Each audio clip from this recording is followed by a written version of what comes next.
আসসালামু আলাইকুম দর্শক, আজকে আমি তৈরি করেছি গোলাপজাম মিষ্টি। মাত্র 10 টাকা দামের ছোট মিনি প্যাক গুঁড়া দুধ দিয়ে আমি এই রকম নরম তুলতুলে রসালো গোলাপজাম অথবা কালো জাম মিষ্টিটা তৈরি করেছি। খুব সহজেই এই মিষ্টিটা আপনারা তৈরি করতে পারবেন এবং সেরাই দেওয়ার আগে এবং পরে পার্থক্যটা দেখলেই বুঝতে পারবেন মিষ্টিটা ঠিক কতটা পারফেক্ট তৈরি হয়েছে। চলুন রেসিপিটি শেয়ার করি। প্রথমে আমি মিনি প্যাক যে গুঁড়া দুধ আছে 10 টাকা দামের সেটা নিয়েছি। এটা ফুল ক্রিম গুঁড়া দুধ। আমি এইরকম ছোট ছোট মিনি প্যাক টোটাল 60টা নিয়েছি।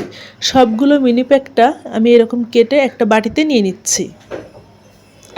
আপনারা চাইলে বড় যে কোনো গুঁড়া দুধের প্যাকেটও নিতে পারেন, তবে সেটা অবশ্যই ফুল ক্রিম গুঁড়া দুধ হতে হবে। আমি 60টা প্যাকেটের দুধ যা আছে একটা বাটিতে নেওয়ার পর একটা অনুমান করে নিয়েছি কতটুকু হতে পারে। এখানে প্রায় 1 কাপ মতো হবে। এর ভিতর দিয়ে দিচ্ছি আটা 1 কাপ মতো, বেকিং সোডা দিয়ে দিচ্ছি হাফ চা চামচ পরিমাণ। বেকিং সোডার পরিমাণ বেশি নেওয়া যাবে না, সেক্ষেত্রে মিষ্টিটায় ফাটল চলে আসতে পারে। আমার এখানে টোটাল 2 কাপ পরিমাণ উপকরণ আছে। 1 কাপ গুঁড়া দুধ এবং আর 1 কাপ হবে আটা। বেকিং সোডাটা খুব ভালো মতো মিশিয়ে নেওয়া হয়ে গিয়েছে। এখন আমি এর ভিতরে দিয়ে দিচ্ছি 1 চিমটি পরিমাণ লবণ আর ঘি যোগ করছি 2 চা চামচ পরিমাণ। অবশ্যই ঘিটা দিতে হবে, না হলে মিষ্টিটার ফ্লেভারটা ভালো আসবে না। এখন ঘি আর লবণ আবারও হাত দিয়ে খুব ভালো মতো এর সাথে মিশিয়ে নিচ্ছি। ঘিটা মাখতে একটু সময় লাগে, একটু ধৈর্য নিয়ে মেখে নিতে হবে। এইভাবে আঙুলের সাহায্যে ঘষে ঘষে সম্পূর্ণ শুকনো উপকরণে ঘিটা আমি মেখে নিয়েছি। এখন নিয়ে নিয়েছি দুধ। আমি এই দুধটা আগে জাল করে একেবারে ঠান্ডা করে নিয়েছি। অল্প অল্প দুধ দিয়ে আমি একটা ডো তৈরি করে নিচ্ছি। চাইলে দুধের পরিবর্তে পানিও দেওয়া যাবে, তবে এখানে ফেটানো ডিম ব্যবহার করা যাবে না। আমি একটা আঠালো চিটচিটে নরম ডো তৈরি করব। দুধ কতটুক লাগবে সেটা নির্ভর করছে আপনাদের মিষ্টির উপকরণ কতটা কম বা বেশি নিচ্ছেন। লক্ষ্য করুন আমার আঙুলের সাহায্যে ডোটা কিন্তু একবারে চিটচিটে হয়ে লেগে আসছে। এটাই কিন্তু পারফেক্ট ঘনত্ব। এখন আমি এই ডোটা রেস্টে রেখে দেব। একটা ঢাকনা দিয়ে ঢেকে এক সাইডে রেখে দিচ্ছি। দেখুন আমার অনেকখানি দুধ কিন্তু বেঁচে গিয়েছে। এখন আমি চিনির শিরাটা তৈরি করব। চলে যাচ্ছে চুলায়। আমার শুকনো উপকরণ যতটুক ছিল ঠিক ততটুক নিচ্ছে চিনি, অর্থাৎ 2 কাপ পরিমাণ চিনি দিচ্ছি এবং 4 কাপ দিচ্ছি পানি। যতটুক চিনি নেবেন তার ডাবল পানি দিবেন।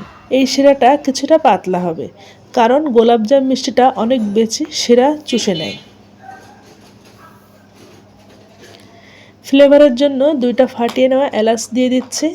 এখন আমি চুলাটা জাল করে দিয়েছি এবং নাড়াচাড়া করছি। শিরাতে একটা বলক আসা পর্যন্ত অপেক্ষা করছি। এই শিরাটা জাল করে খুব বেশি ঘন করার প্রয়োজন নেই। বলক চলে আসার পর 2 থেকে 3 মিনিট জাল করে এক সাইডে ঢাকনা দিয়ে ঢেকে শিরাটা রেখে দিতে হবে। আমরা যখন মিষ্টিটা শিরার ভিতরে দেবো ওই পর্যায়ে শিরাটা কিছুটা ঠান্ডা হয়ে যাবে, তবে পুরোপুরি ঠান্ডা হবে না। হাত ধুয়ে হাতে কিছুটা তেল মেখে নিয়েছি এবং একটা চামচে নিয়েছি, চামচে তেল মেখে নিয়েছি। লক্ষ্য করুন ডোটা এখন আর চিটচিটে ভাব নেই। চামচে একটু তেল মেখে নিয়ে চামচ দিয়ে অল্প অল্প ডো তুলে নিয়ে মিষ্টিগুলো তৈরি করব। প্রথমে হাতের তালু দিয়ে একটু চেপে চেপে গোল শেপ দিয়ে 2 হাতের তালু দিয়ে মিষ্টি তৈরি করে নিচ্ছি। চামচ দিয়ে ডোটা নিলে প্রত্যেকটা মিষ্টির সাইজ একেবারে সমান হবে। মিষ্টিগুলো তৈরি করার সময় খেয়াল রাখতে হবে এর গায়ে যেন কোনো রকম ফাটল না থাকে, কারণ তেলে ভাজার সময় ফাটল থাকলে সেটা আরও বেশি ফেটে যাবে। এমনিতে বেকিং সোডা দিয়ে মিষ্টি বানালে একটু একটু মিষ্টিটা ফাটে। আমি লম্বাটে শেপ দিয়ে তৈরি করছি, আপনারা চাইলে গোল আকৃতির শেপ দিয়েও তৈরি করতে পারেন। সবগুলো মিষ্টি তৈরি করা হয়ে গিয়েছে। আমার কিন্তু অনেকগুলো মিষ্টি হয়েছে। এই যে 2 প্লেটে রেখেছি এইগুলা। এখন মিষ্টিগুলো ভাজতে চলে যাচ্ছে চুলায়। চুলায় একটি প্যানে তেল দিয়ে তেলটা অল্প গরম করে একে একে মিষ্টিগুলো ছেড়ে দিচ্ছি। চুলার আঁচটা মিডিয়াম টু লো হিটে আছে। আমি মিষ্টিগুলো দেওয়ার সাথে সাথে লক্ষ্য করুন মিষ্টিগুলো কিন্তু ফুলে উঠছে এবং আপনা আপনি ঘুরে যাচ্ছে।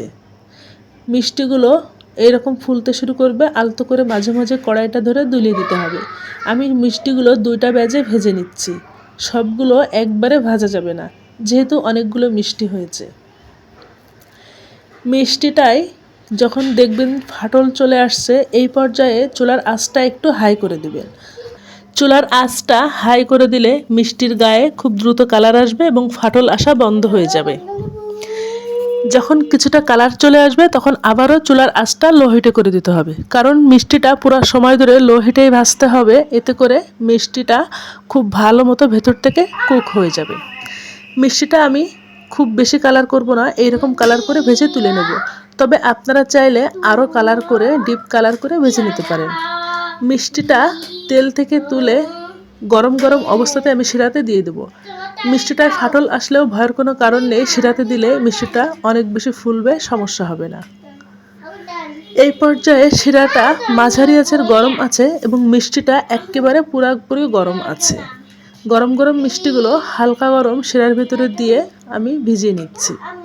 লক্ষ্য করুন শিরাতে দেওয়ার পর মিষ্টিগুলো ভাসছে এবং কত বেশি শিরা আছে, এবং আধা ঘন্টা পর আমি যখন ফিরে আসব তখন শিরাটা পুরোপুরি টেনে নেবে। ফিরে আসছে আধা ঘন্টা পর। লক্ষ্য করুন মিষ্টিটা ফুলে ঠিক কতটা বড় হয়ে গিয়েছে এবং শিরাটা পুরোটাই টেনে নিয়েছে। আমি একটা মিষ্টি আপনাদের এইরকম চাপ দিয়ে দেখাচ্ছি ঠিক কতটা শিরা টেনে নিয়েছে। আপনারা আমার রেসিপিটি ফলো করে মিষ্টি বানালে একদম এইরকম পারফেক্ট মিষ্টি তৈরি করতে পারবেন। আমি একটা মিষ্টি কেটেও শেয়ার করছি।